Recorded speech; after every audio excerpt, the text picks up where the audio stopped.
This message was delivered by Dr. Greg L. Bahnsen, scholar in residence at the Southern California Center for Christian Studies in Irvine, California. I tried to summarize relevant material from the Bible that bears on the practice of apologetics, and today we're doing the same thing with respect to philosophy. And all we've covered so far is the development of a worldview. But we've been pretty thorough about that, and that's the governing concept in apologetics, because everyone you talk to has a worldview, and in terms of that worldview, they issue their objections, and in terms of that worldview, they interpret the evidence and argumentation that you're bringing to them. And so worldviews will be the crux in defending the faith. In addition to studying philosophy in general, however, I want to become more specific and introduce you now to some elementary concepts in epistemology.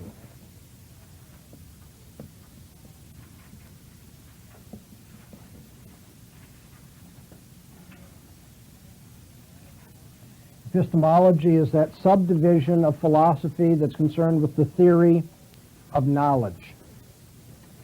In the nature of the case, the apologetical discussion that we have with people is not merely an exchange of personal opinions. It eventually centers around questions like, how do you know this to be true? Or how can that belief be justified? To put it simply, apologetics entails the application, even if the unwitting application, of one's more basic theory of knowledge, one's epistemology. Both the believer and the unbeliever operate with epistemological convictions about truth, belief, evidence, proof, etc. The unbeliever will say that he does not believe that the claims of Christianity are true, that there is no proof of miracles, that he knows Jesus was merely a man, or such things. Likewise, believers who engage in defending the faith make use of epistemological notions, saying, we believe that God raised Jesus from the dead, that I know that my Redeemer lives, that God has furnished proof that Jesus will judge the world, that God's word is truth. It should be clear, moreover, that not only do we find enduring, unresolved disagreements about epistemology between schools of thought and between individuals throughout the history of philosophy, including our own day, there are fundamentally and relevantly significant conflicts between the Christian and the non-Christian over crucial epistemological matters. In light of the biblical teaching about the intellectual renewal of the believer, we read of that in Romans 12:2 and Ephesians 4, verses 23 and 24. And in light of the biblical teaching about the all-pervasive depravity of the unbeliever, Romans 8:7, Ephesians 4, verses 17 and 19, the philosophical discord over the most fundamental issues in epistemology should not alarm us, shouldn't surprise us, really. The apologist must not naively take for granted that everyone shares a common view of knowledge, a common view of truth, a common view of language, a common view of logic, a common view of evidence. And yet in apologetics, we're dealing with what? The concepts of knowledge and logic and evidence and so forth. If everyone held these common views, basic philosophical or religious disputes could be readily settled simply by making sure everyone has the same information or everyone has the same raw data available to them. But the disputes in these areas persist because men disagree over more fundamental epistemological issues. Indeed, issues which will even determine what counts as raw data or not. As the Christian knows from the reading of the Bible, men are divided by epistemological conflicts concerning what is truth. Remember John 18:38? There's Jesus, the way, the truth, and the life, standing before Pilate, and Pilate goes, what is truth? They're divided over what is believable, Acts 26:8. King Agrippa, why should you think it impossible or incredible that God should raise the dead. Over the reliability of their senses, Matthew 28:17. Standing in front of the resurrected Jesus, some doubted. The difference between knowledge and pseudo-knowledge, 1 Timothy 6:20. Between wisdom and folly, 1 Corinthians 1:18-29. Over the evidential value and the power of miracles, Luke 16:31. What I'm saying is, from reading our Bibles, we should know that the fundamental dividing issues between us and unbelievers are epistemological. What is true? How do you know? What counts as evidence? Can you rely on your senses? Things like that. And so I will not have done, I think, a responsible job of teaching you apologetics if I don't take some time to teach you some epistemology. Now, epistemology is a huge field. That's my specialization in philosophy, so that's what it says on my degree. And I would love to just go on and on and on and on. I can't do that.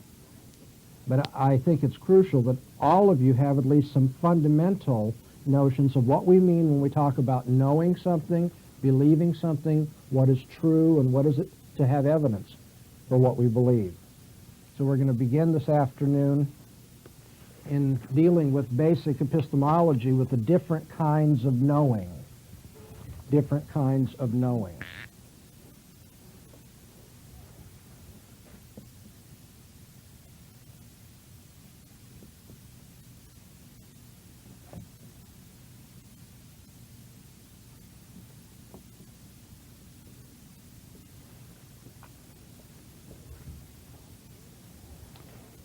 The word epistemology itself derives from the Greek word episteme on the one hand and the other Greek word logos, meaning a discourse, a word, a reason concerning episteme, which is the word for knowledge.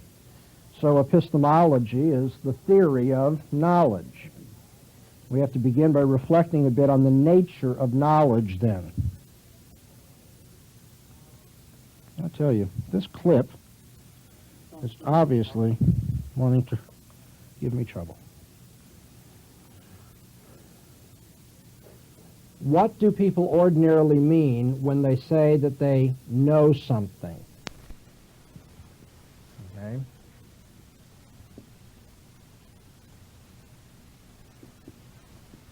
We say S, the subject here, or think of it as Sam if that bothers you. S knows something. What do we mean when we use sentences of that form? And it turns out there is no simple and single answer to the question because the verb to know is used in a very wide variety of ways. And that is obvious enough in 20th century English parlance, but that wide variety of uses is also evident in biblical use of the word to know. The richness of usage is due to the different kinds of objects which are said to be known.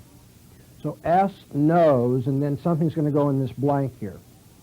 And what goes in this blank, the kind of object that is known, affects what we mean when we use the verb to know.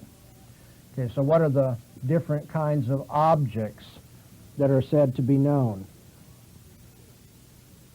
We speak of knowing truths, or we say knowing facts or knowing claims.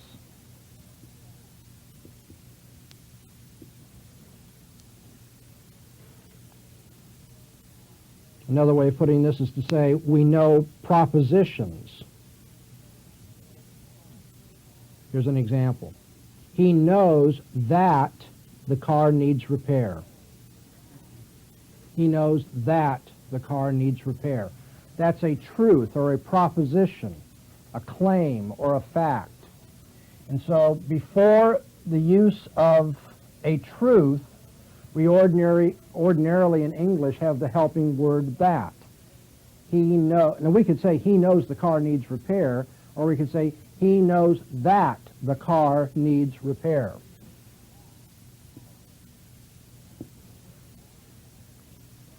And the Bible speaks that way as well. Just as an example, Matthew 24:32. People know propositions. They know facts or claims. But then we also speak of knowing in the sense of having an ability. Having an ability, where the object of knowledge is not a truth, but an ability. He knows that the car needs repair is a propositional knowledge. He knows how to fix the carburetor is a matter of ability. And you all see the difference there?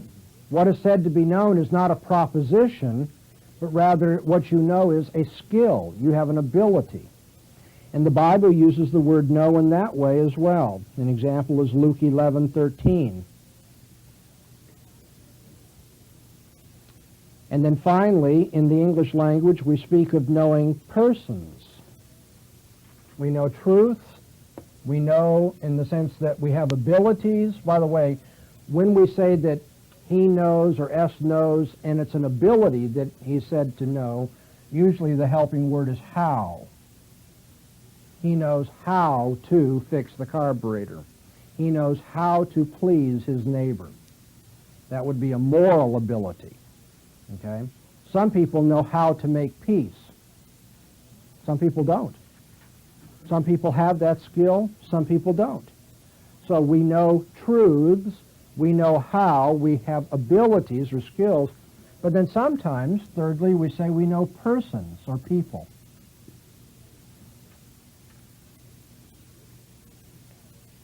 And in this sense, we use the word to know in the sense of acquaintance or intimacy.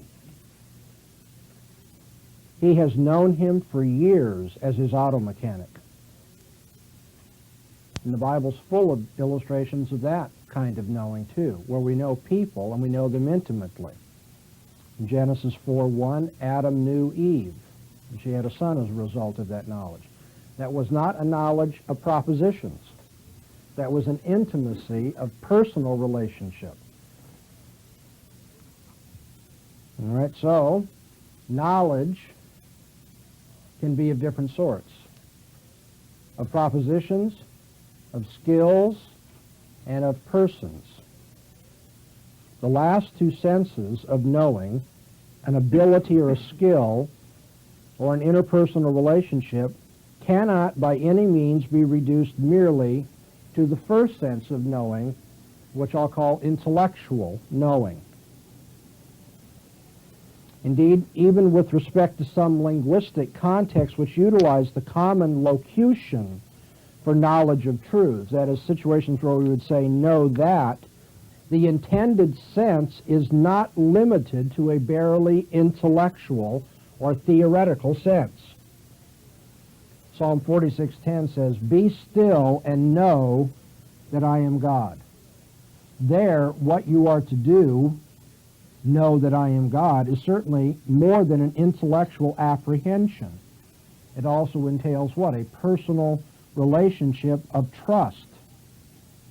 Be still and know that I am God means have a certain view of me in relationship to me. And it also entails a certain kind of ability, the ethical ability to submit your will to the Lord's will. And so in that setting, be still and know that I am God. That I am God looks like an intellectual proposition, but it can't be divorced from the skill and the personal relationship senses of knowing. But nevertheless, we cannot think that skill and personal relationship can be reduced to the first sense of knowing, the intellectual sense of knowing. And yet, these last two senses, knowing as a skill or ability, knowing as a personal relationship, cannot be completely divorced from the first sense either, as though they were completely independent of them. Think about this. Knowing how to fix the carburetor involves knowing that it mixes fuel and air, knowing what its parts are and how they function. Likewise, in the Bible, knowing how to please God involves knowing that his precepts require certain things. Okay? Do you know how to please God? Not if you don't know his commandments, you don't. You have to know what pleases him. You have to know that he wants the following if you're going to please him, if you're going to have the skill of living in a godly way. Knowing someone personally, even in the sexual sense, in that intimate sense, minimally entails knowing some facts about the person, right? I'm trying to embarrass anybody, but the intimacy of sex does require a little bit of knowledge, you know, of at least the human reproductive system and procedure. That knowledge, that is not completely apart from knowing someone personally. If I were to say, you know, I know Ronald Reagan, that's personal, intimate knowledge. And then you were to ask me questions like, well, what do you know about him? Oh, nothing. Did you know that he was the president? No. Did you know that he was an actor? No. Did you know that he's now suffering from Alzheimer's? No. Did you know who he's married to? No. Do you know what he did for a living? No. Do you know where he lives? No. I don't know anything about him, but I know him. You see, that's just preposterous. To know someone, even in that third sense of an intimate personal relationship, involves some intellectual knowledge as well. So knowing someone can't be reduced to intellectual propositions, but it can't be divorced from intellectual propositions either. Is that true about knowing God? Can we know God without believing certain propositions about him? There's been a whole school of theology that's taught us for a generation that we can. But that's just philosophical nonsense. It's not just exegetical nonsense, it's philosophical nonsense. When neo-Orthodox theologians say, I can't tell you any true proposition, any objective truth about God, but I know God, you have to say, that's just preposterous. For simplicity and for clarity, then, the discussion that we have about knowledge when we're doing apologetics in this course is going to focus on the intellectual sense of knowing, since it is at least a part of all other instances of knowledge. It may not be the most important thing about personal relationships, but you can't have personal relationships without it. And it may not be the most important thing about the skills that you have, but you don't have skills without intellectual knowledge as well. I suppose that you could even be willing to have someone fix your carburetor who couldn't answer any questions truly about a carburetor. And if you gave him a test, maybe he'd get all the answers on paper wrong, but when he got done with his hands underneath your hood, the carburetor worked. Okay, so I'm not saying that the knowledge that is the most important. All I'm saying is you don't ever have knowledge how or knowledge of a person without knowledge that certain propositions. Okay? That's easy enough, right? We move on. Let's talk about belief.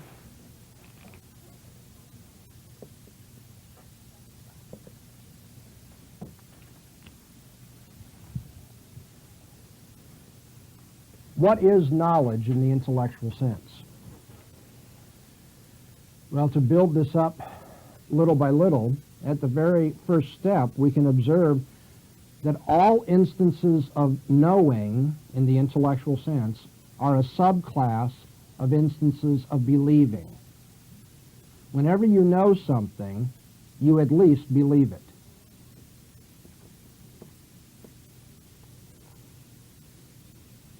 In ordinary discourse, it makes no sense to say that you know a proposition to be true, but you do not believe it to be true.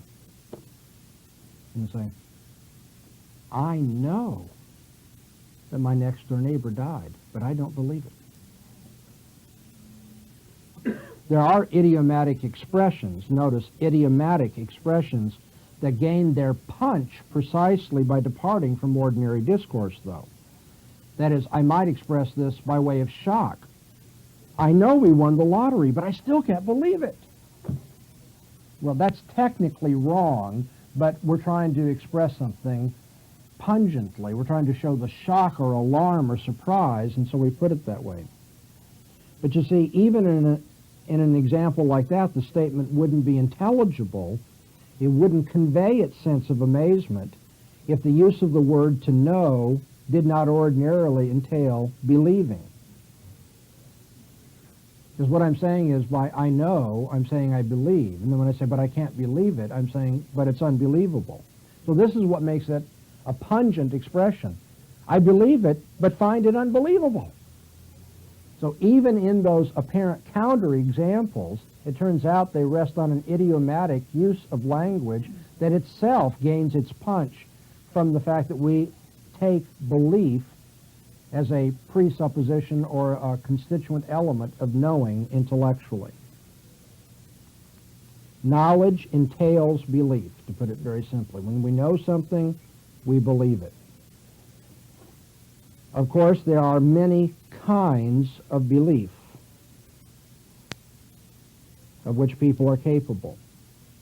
And there are many interesting aspects of belief as belief. I can't give you my entire graduate course in epistemology here, but if I can boil it down for you to give you, maybe whet your appetite a bit. Sometimes we speak of a mental event as a belief. But other times we think of belief as a disposition to act in certain ways. Right? Now, before I ask this question, did you believe that it was cold outside? Yeah, you did. And we know that you believed that because you had a disposition to act in a certain way. Put on your coat before you go outside. But before I asked this question, you weren't having a mental event of believing that it's cold outside. Unless this lecture is so boring that you had wandered over to the weather now and saying, boy, it's cold outside. You weren't believing as an event in your mind right then that it's cold outside, but we would still say you believed it because what? You had a disposition to act in that way. Beliefs sometimes are held with differing degrees of confidence. Sometimes we have suspicions that we call beliefs, sometimes opinions, sometimes downright convictions. All of them are called beliefs. Some beliefs are spontaneous. Others are derived by mental investigation and inference. Some beliefs are subject to voluntary control. Well, not at all, while it doesn't seem to be the case at all with respect to other beliefs. That is to say, I can choose to believe certain things, but there are other matters which it's not a matter of choice. I can't help but believe it or help but disbelieve it. Of all the beliefs that you have, how many do you think you've given personal avowal to? How many have you openly asserted as your beliefs? A very small percentage, as a matter of fact, if you think about it. Not all beliefs are given personal avowal. People sometimes think, but all of our beliefs we silently affirm in our heads. That's not true either, though. Some beliefs are held so explicitly and clearly that we openly state it. Other beliefs are held without much reflection whatsoever. Of all the beliefs that you have, some have important consequences. Some have numerous consequences, whereas other beliefs are relatively insignificant. They hardly matter at all. Some beliefs are held as normative for us. That is to say, they govern our behavior. We feel obliged to be loyal to what that belief states. Some are even incorrigible. They can't be corrected. They are so normative that we don't allow anything to challenge or change those beliefs. And other beliefs are maintained only by concentrated effort. We have to keep working hard to keep believing this. Some beliefs are irrational. Some beliefs are held inconsistently. I mean, I could go on and on. This was of interest to me. I hope it is of interest to some of you. Belief is a fascinating concept. There are many kinds of belief, many circumstances, many qualifications, but in all these cases, we're dealing legitimately with what can, in general, be called believing or belief. Attempting to take all that diversity into account, let me characterize belief as a positive cognitive attitude toward a proposition an action-guiding mental state on which a person relies, whether intermittently or continuously, in his theoretical inferences or practical actions and plans. And some of you said, I need to kick this into gear. Would you like me to slow down? No, he says. Okay. I'm going to repeat that.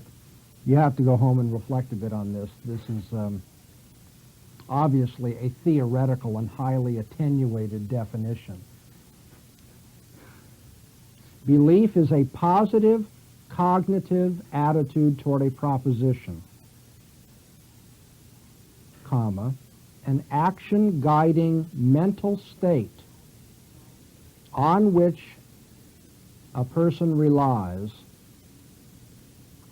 parenthetically, whether intermittently or continuously, end of parentheses, in his theoretical inferences or practical actions and plans.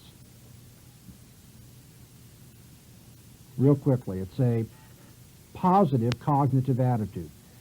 It's a way of being situated toward the world. It's an attitude, and it's of a cognitive nature, an intellectual nature, and the situation is one of affirmation. It's a positive cognitive attitude. And what distinguishes one belief from another is the proposition that's believed. So I may have the same positive cognitive attitude toward strawberry ice cream is good as I do toward the proposition that it's cold outside, but those are not the same belief because the proposition believed is different. So a belief is a positive cognitive attitude toward a proposition. By way of further explanation, it's an action-guiding mental state. Okay, it's a cognitive attitude. I have a state of mind, and that state of mind guides my actions. And I rely on that, sometimes very briefly, sometimes over a long period of time. And I rely on that action-guiding state of mind in my theoretical inferences when I start drawing conclusions and thinking things through, and I rely on it in my practical actions and plans. Do I believe it's cold outside? One of the indications is, did I put on my coat before I went out? So I believe it in terms of my practical actions. But now, I could also believe that it's cold outside because I draw certain theoretical inferences from that. If it's cold outside, and it has been for many days, it's most likely winter here in Brooklyn, and therefore, if I have to figure out at what point it is in the calendar, I might say very probably it's in January or February. Now, that inference pattern would show, by the way, I may be wrong in my inferences, that's not important here, but drawing those inferences shows that I rely on the statement, it's cold outside. The mental states or cognitive attitudes which we call a person's beliefs are distinguished from each other by the propositions which are their intended objects. Belief is, in distinction from merely entertaining a thought or a hypothesis, a positive attitude, an affirmative attitude toward a proposition, and that means that one relies on it. One relies on it whether self-consciously, as when I assent to it or not, I rely on it self-consciously, as when I assent to it, and sometimes I don't self-consciously rely on it. I rely on it in guiding my actions. These actions can be mental. When I draw an inference from certain propositions, it must be winter in Brooklyn. They may be verbal. When I assert something to be the case, someone says, is it cold outside? And I say, oh, it's cold outside. I'm relying on my belief that it's cold outside in that verbal behavior. And sometimes it's bodily. I rely on it, my bodily behavior, when I put my coat on. The actions consequent upon a belief are not always of all three kinds, though. People have been known to outwardly behave in terms of a certain belief which is too painful to verbally assert. So we may see behavior that shows that you're relying on a belief, even though you don't hear a verbal affirmation of that belief. Indeed, even what people verbally assert to be their beliefs is subject to deception and error. That's a part of human nature many of us don't like to acknowledge. You know, your friends may recognize, in light of your social behavior, the hollowness of your avowal of racial equality, even when you do not suspect yourself of being insincere about that. Don't we all understand this expression, actions speak louder than words?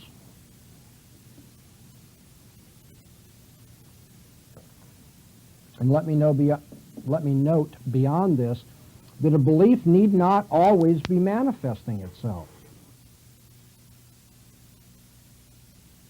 Please turn the cassette over at this time. Sometimes the mental state that we call belief is quiescent.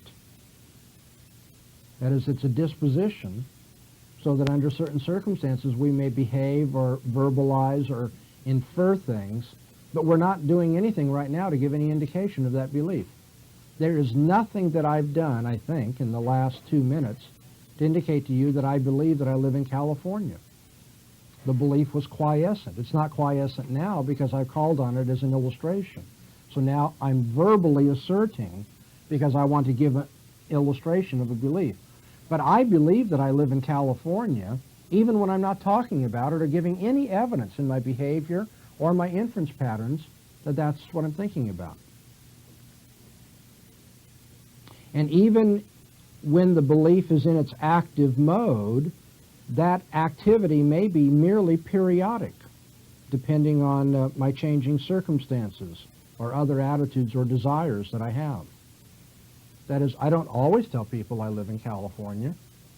You might think that I do because I'm obsessed with it, but I don't. And so the activity that is a manifestation of my belief is a periodic activity. However, the mental state's causal capacity to affect my mental, verbal, or bodily activity is not dependent upon some outside stimulus. That's what behaviorism always suggests. It can be exercised at will by a person who believes the proposition in question. That is, we can choose to start thinking about certain things and drawing inferences. We can choose to talk about what we want to talk about, express the beliefs we want to express. We can choose to behave in a certain way according to our beliefs. Yeah, so belief's a lot more complicated than you had thought, eh? It's good to know that, because when we get into apologetical discussions, we're pressing for people to believe that Jesus rose from the dead, that there is a God, that there's a day of judgment coming. And so we need to have some idea of what we're talking about when we talk about belief. I think what I've just described for you philosophically ties in with the biblical conception of belief in a pretty tight way. In the Bible, knowledge is not separated from belief. In fact, in Titus 1:1, they are interchangeable terms. We see that knowledge entails belief in 1 John 4:16. In Hebrews 11:1, we see that belief is a positive attitude. It's an assurance, a conviction. And we know that it's a positive attitude toward propositions which have been heard or read. Romans 10:14.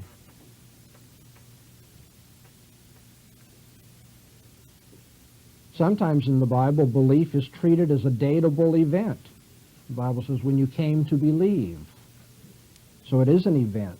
At other times, belief is treated in the Bible as a continuing state of mind, as in Romans 15:13.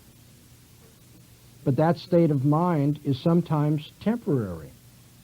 Sometimes people show a kind of belief and it goes away. Luke 8:13, Hebrews 10:35.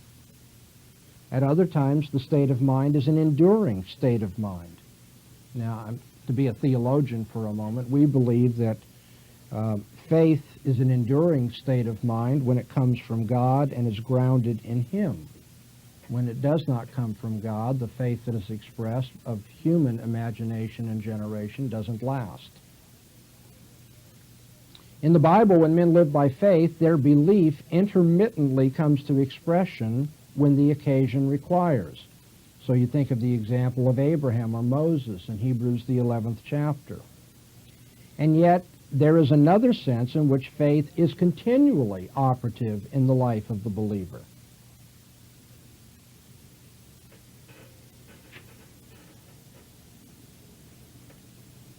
A good example would be 1 Timothy 6:12 and 2 Timothy 4:7. And in the Bible, belief carries different degrees of confidence. Lord, I believe, help my unbelief. That's one level. At another level, belief is of such a confidence that it's never shaken. And finally, in the Bible, I skipped a line here, I'm sorry. Belief in the Bible expresses itself in your mental inferences, what conclusions you draw, Hebrews 11:3. In your verbal remarks, what you will profess to be the case, Romans 10, verses 9 and 10, as well as in your practical behavior, as James 2:14-20 indicates. Faith without works is dead.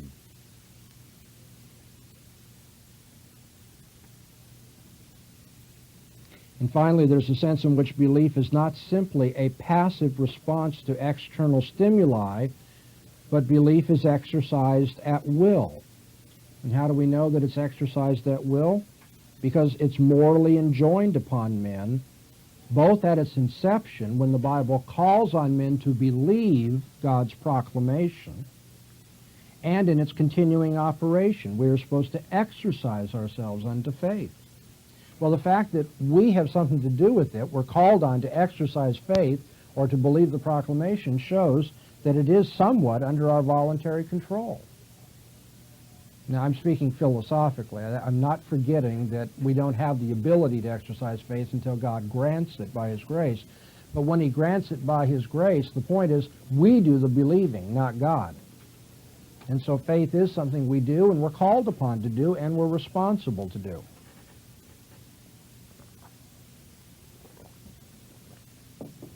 All right, what have we learned so far?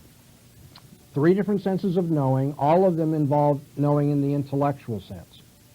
The intellectual sense of knowing involves belief, and I've just labored to give you a theoretical description of belief and its richness, the various aspects, qualifications that may apply to it.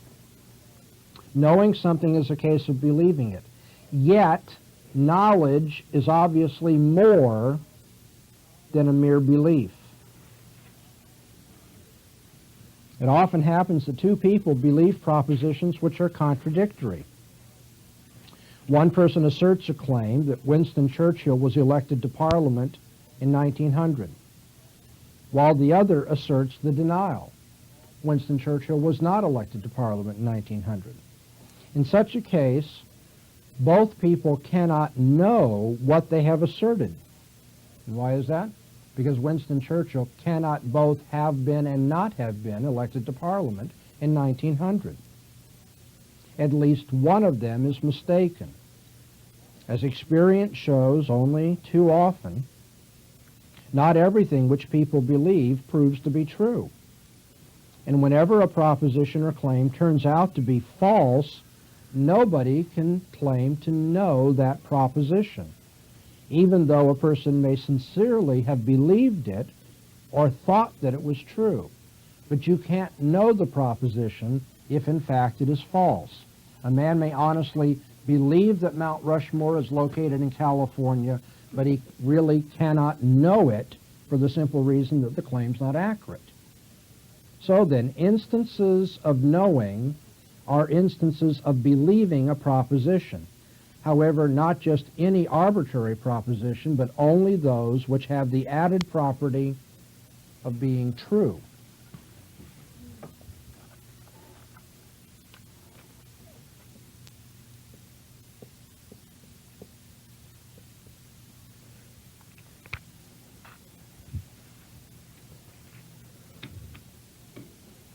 In common sense, in ordinary usage, to say that a proposition is true can be variously translated as claiming that it states what is the case, conforms to the facts, accords with the actual state of affairs, or is correct.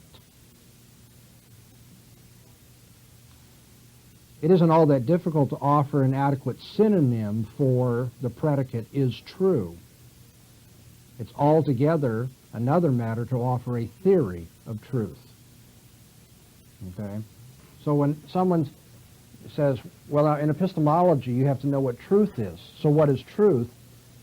It isn't difficult to tell them another way of putting it. True, to say it is true is to say it accords with the facts, or it is correct. But a theory of truth proves to be a very difficult thing, something over which philosophers have struggled and struggled and struggled.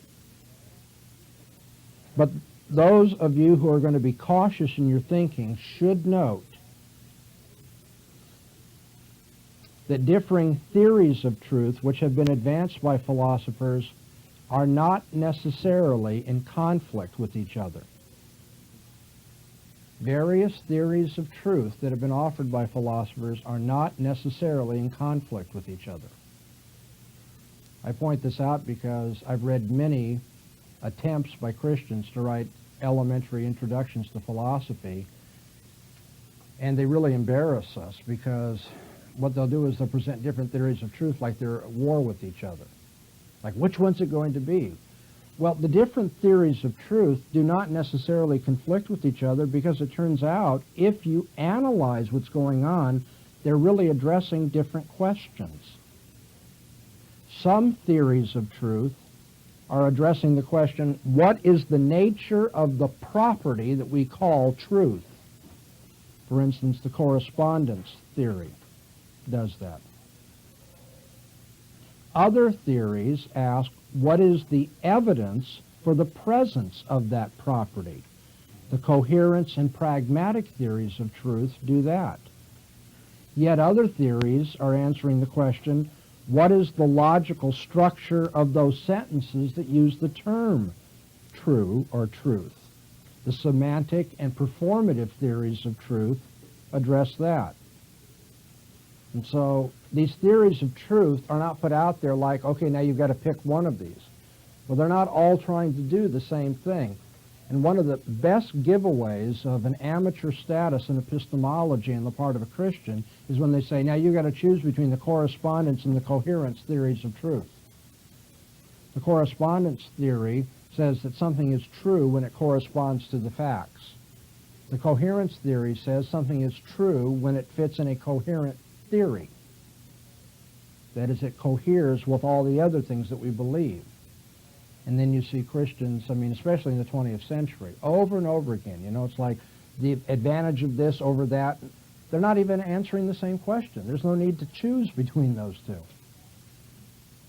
The correspondence theory is giving us an explanation of the property, truth. The coherence theory is suggesting a way that we detect the presence of that property. So you don't really have to choose between them at all. All the theories of truth, nevertheless, have their drawbacks. For instance, the correspondence theory either rests on a crude and unworkable metaphor, or it speaks of correspondence with abstract entities which cannot be explained and individuated apart from reference to true propositions. Now, you wanted it kicked into gear, so now we're kicking it. Let me go back and explain that. The correspondence theory, on the one hand, might rest on a crude, unworkable metaphor that true sentences parallel or picture the extramental world. Stop and think about it, though. Do sentences picture the extramental world? I've yet to see a sentence that looks anything like a red Corvette. There are true sentences about red Corvettes, but they don't look like red Corvettes. So why do you say they correspond? So I say, there's one interpretation, which is easily dismissed as a crude metaphor. But if you don't follow the crude metaphor, then you're talking about correspondence between a sentence and an abstract entity. And those abstract entities have been described as states of affairs or facts. You have to put your thinking hats on here now. Have you ever something? A fact is not something that you can touch. I know we in common parlance say, and we're going to go out there and I'm going to show you the facts right outside the door, young man. But, well, we're going to see the world right outside the door, but the fact is the statement of what is true outside the door. Okay? It's an abstract state of affairs.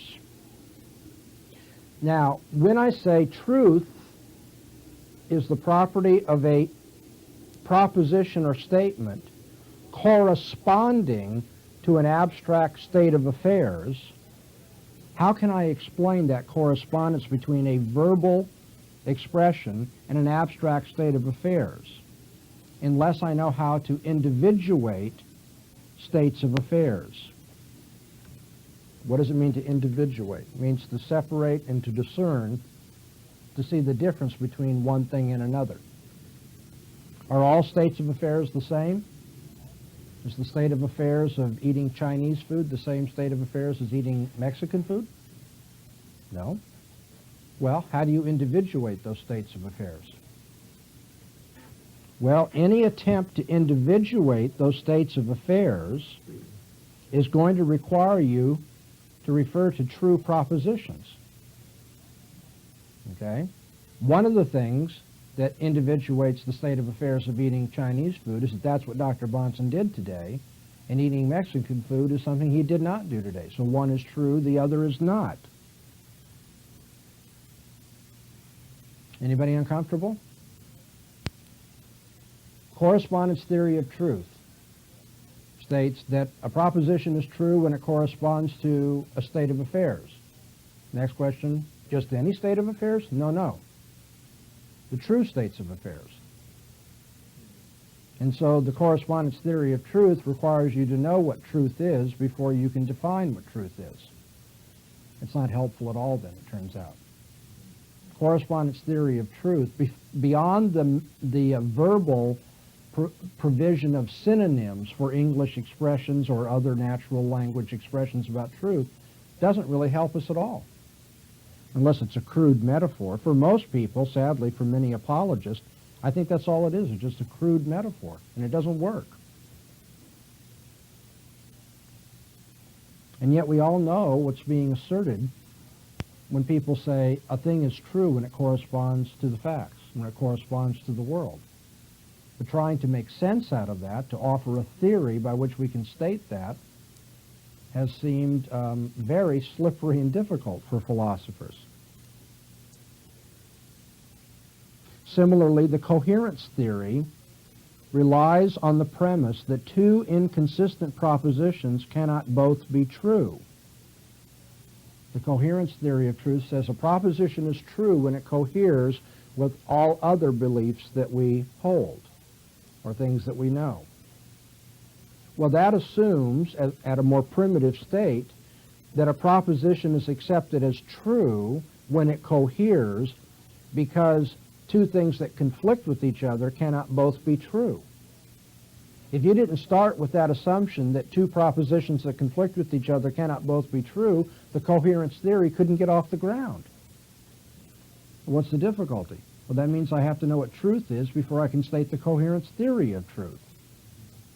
The coherence theory cannot pick out for me what truth means because I'm relying on an understanding of truth in order to state it.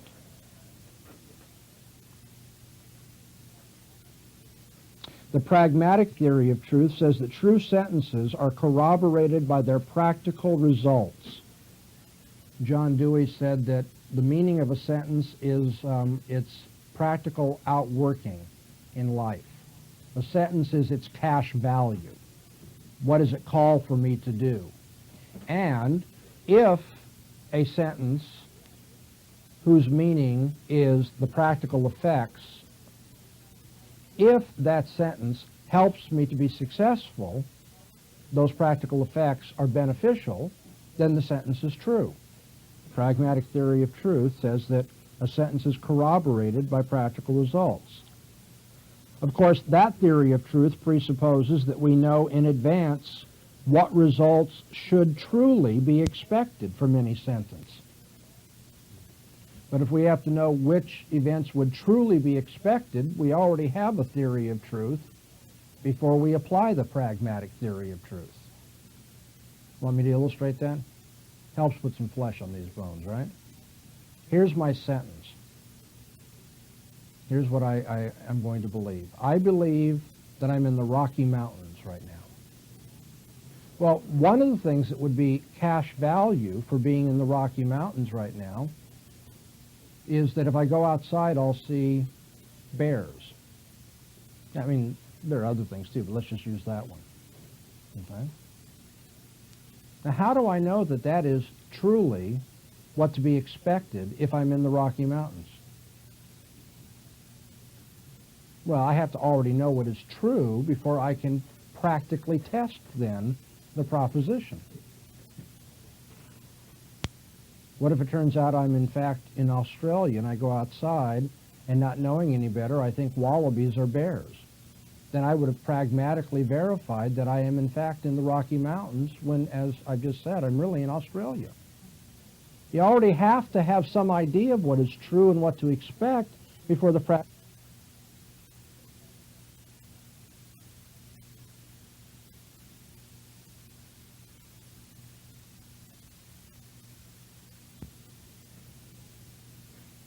Formal languages are not the languages that we use in informal discourse. Informal languages are like English, Chinese, French, German, what have you. A formal language is something closer to logic or algebra. It's a language that enables us to regiment what we say about another language or another level of discourse. And on the semantic theory, we need to use a formal language. We need to distinguish between the object language and the meta-language in which, in the meta-language, we speak of the truth of the object language. Well, if you have to have a formal language of that meta-linguistic sort, then your theory is going to remain unworkable and inapplicable in the natural languages of English, German, French, so forth, where truth claims are normally debated. And so the semantic theory is just impractical and for our present purposes. The performative theory of truth holds that asserting a sentence is true is not to ascribe any property to it at all, but rather to perform the action of offering personal reassurance or confirmation regarding it. That is, when I say this sentence is true, I'm not ascribing a property to it. I'm just saying go ahead and believe it. I'm performing the function of reassurance when I say is true after a proposition. That's the performative theory of truth. Of course, this notion is both unhelpful, offering reassurance of what, if not of the truth of the proposition, and it's linguistically inaccurate. It's just not the case that we use is true in that reassuring way.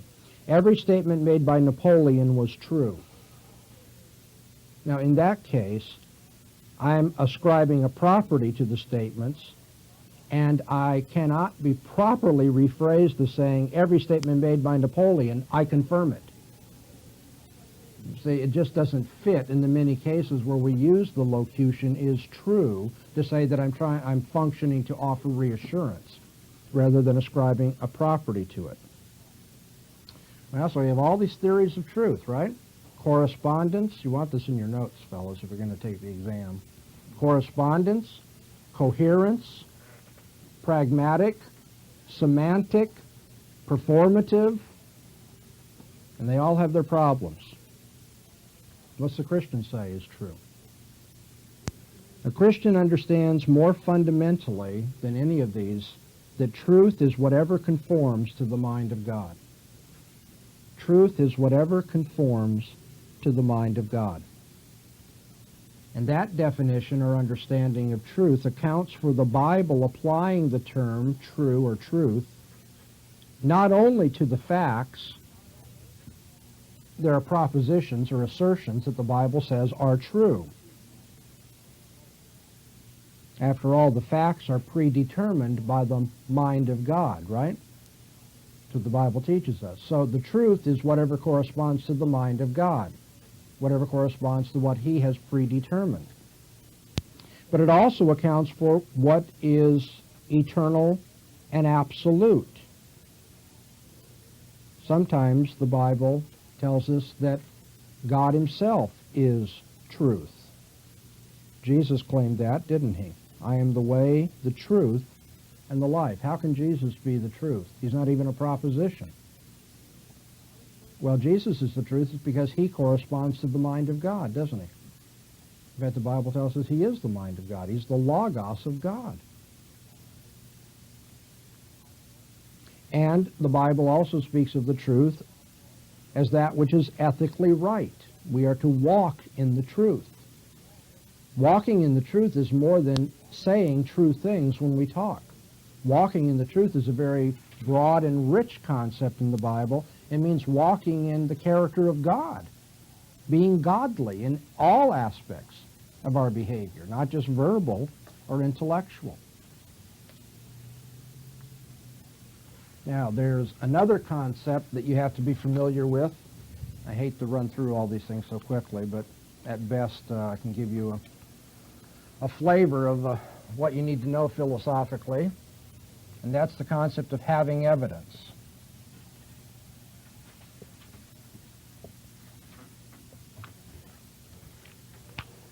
Knowing, believing, truth, and evidence.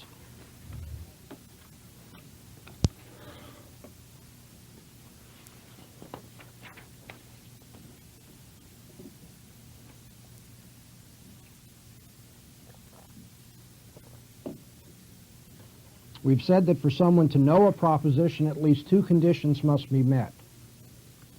The person must believe the proposition in question, and the proposition must be true.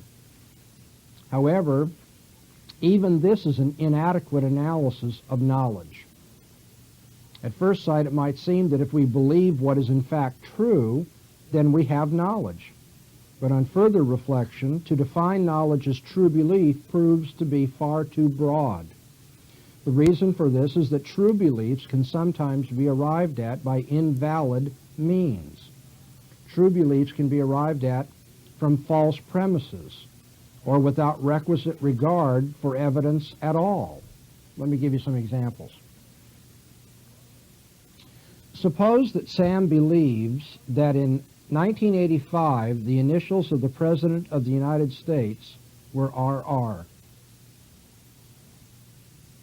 But add to this that Sam believes the claim because he believes that Roy Rogers was president in 1985. The specimen sentence is indeed true since Ronald Reagan was president in 85, but no one would credit Sam with knowing it to be true because Sam takes RR to be Roy Rogers. Likewise, if Sam looks at a clock which is not in fact running, but looks at the clock at the very moment when the hands are pointing to the correct time, Sam does not in such circumstances gain knowledge of what time it is. You have to emphasize the word knowledge. If you ask Sam, what time is it? He says 3:20, and it just so happens to be 3:20. What he believes is true, but does he have a good reason for believing it? Now, he thinks he does, and in ordinary circumstances, we might all say that he does. But when we find out that the clock is in fact not running and it just happens to be stopped at 3:20, he doesn't have good reason for believing that at all. What if Sam misremembers the testimony of a liar? The liar says, we're not going to meet at the store tonight. And Sam doesn't remember it, and he drops the word not out of that. Since the person was lying so that Sam wouldn't come to the store at that time, he comes to the store because he remembers it as, we're going to meet at the store tonight. Rather, we're not going to meet at the store tonight. If you misremember the testimony of a liar so that what you believe happens to be true, would we say that you knew that they were going to meet that night? No, doesn't follow at all. In all these cases, Sam's beliefs are based on false, apparent reasons. Other people believe some things which turn out to be true, but for no reason whatsoever. They follow some alternative at a venture, without any rational means of deciding to do so. There are people, you know, who are just sure they're going to win the lottery, and then they do. I mean, it's really a sign of philosophical naivete when somebody says, see, they really knew, because it happened. You say, what was the rational evidence that they had that they were going to win the lottery? It doesn't make any difference. They won. They were just sure they were going to win. Well, that doesn't count as knowledge. Beliefs which are arbitrarily adopted or based upon faulty grounds or sheer wishful thinking, when they turn out to be true, still don't qualify as instances of knowing. And so what is the additional ingredient you have to have? If you're going to have a case of knowing, you have to have a belief. You have to, secondly, have a belief that is true. What do you have to add to that in order for it to count as knowledge? Well, it must be substantiated, supported, or we will say justified by evidence. Knowledge is true belief held on adequate grounds rather than held fallaciously or haphazardly. Knowledge is true belief held on adequate grounds rather than fallaciously or haphazardly. To put it traditionally, knowledge is justified true belief. Justified true belief. Now, it should be noted here that by justified, we mean that the person actually has sound reasons, good evidence, not simply that he thinks his... This message is continued on the next tape.